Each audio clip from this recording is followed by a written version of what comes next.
السلام علیکم ورحمۃ اللہ وبرکاتہ۔ میں محمد سبی احمد آپ کے اپنے YouTube channel MS Urdu academy پر آپ لوگوں کا خیر مقدم کرتے ہیں، ویلکم کرتے ہیں، سواگت کرتے ہیں۔ امید کرتے ہیں کہ آپ لوگ خیر و عافیت سے ہوں گے۔ میرے عزیز طلبہ و طالبات، جیسا کہ آپ لوگوں کو معلوم ہے کہ روزانہ آپ کا کلاس چل رہا ہے اور سلیبس مکمل ہو چکے ہیں۔ مضمون کی کلاس چل رہی تھی، یہ مضمون کا آخری کلاس رہے گا۔ تقریباً آپ کو 5 مضمون پڑھا دیے گئے ہیں۔ امید کرتے ہیں اگر آپ یہ 5 مضمون کو اچھی طرح سے تیاری کر لیں گے تو امید کرتے ہیں اس میں سے 2-3 مضمون آ ہی جائے گا، اور ایک ہی مضمون آپ کو لکھنا ہے۔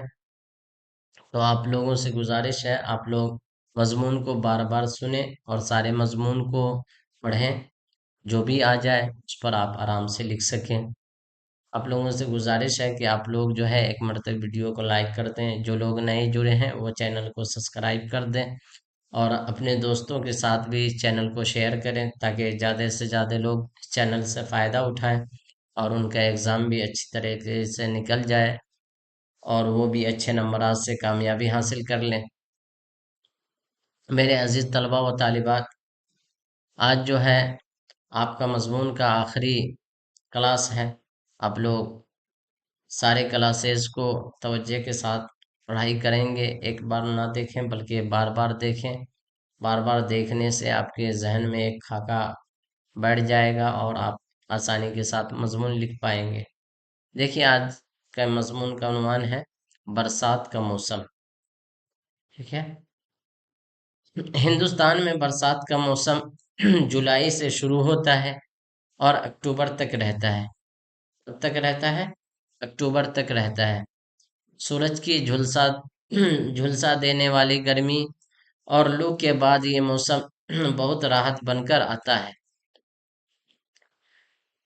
چرند پرند انسان سبھی برسات کے موسم کا شدت سے انتظار کرتے ہیں۔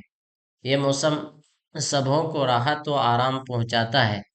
برسات شروع ہوتے ہی ٹھنڈی ہوائیں چلنے لگتی ہے، بادل آسمان میں منڈلانے لگتے ہیں، پورا دن آسمان ابر آلود رہتا ہے، یعنی آسمان پر بادل چھائے رہتے ہیں۔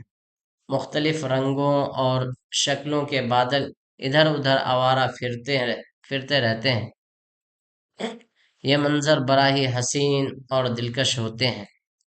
برسات کی پہلی بارش سے ہی موسم بدل جاتا ہے، سبزے اگنے لگتے ہیں، فطرت ایک نیا لباس پہن لیتی ہے۔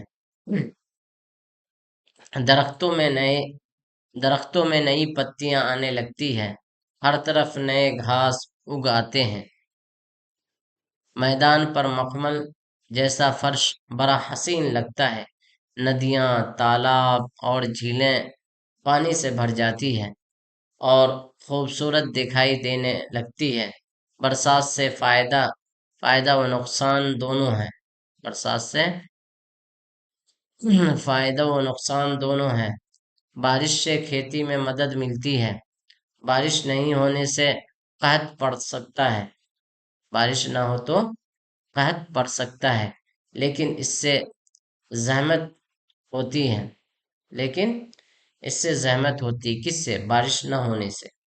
لوگ اپنے گھروں میں قید رہتے ہیں، باہر نکلنا مشکل ہو جاتا ہے۔ لیکن اس سے بارش سے زحمت ہوتی ہے، لوگ اپنے گھروں میں قید رہتے ہیں، باہر نکلنا مشکل ہو جاتا ہے۔ چھاتا، برساتی وغیرہ کا استعمال کرنا پڑتا ہے۔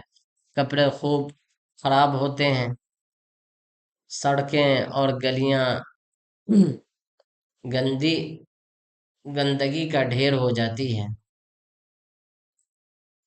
سڑکیں اور گلیاں گندگی کا ڈھیر ہو جاتی ہے، ان پر چلنا مشکل ہو جاتا ہے۔ معمولی گھر کی چھتیں ٹپکنے لگتی ہیں، دیواریں گر پڑتی ہے۔ گاؤں میں بہت زیادہ نقصانات ہوتے ہیں۔ زیادہ بارش ہونے سے سیلاب آ جاتا ہے اور اس سے بہت زیادہ تباہی ہوتی ہے۔ امید کرتے ہیں آپ لوگوں کو مضمون سمجھ میں آ گیا ہوگا۔ پھر سے آپ سے گزارش ہے کہ آپ مضمون کو بار بار سنیں اور اچھی طریقے سے اپنے دماغ میں اس کو ذہن نشین کر لیں۔ آپ لوگ اپنا خیال رکھیں۔ السلام علیکم ورحمۃ اللہ وبرکاتہ۔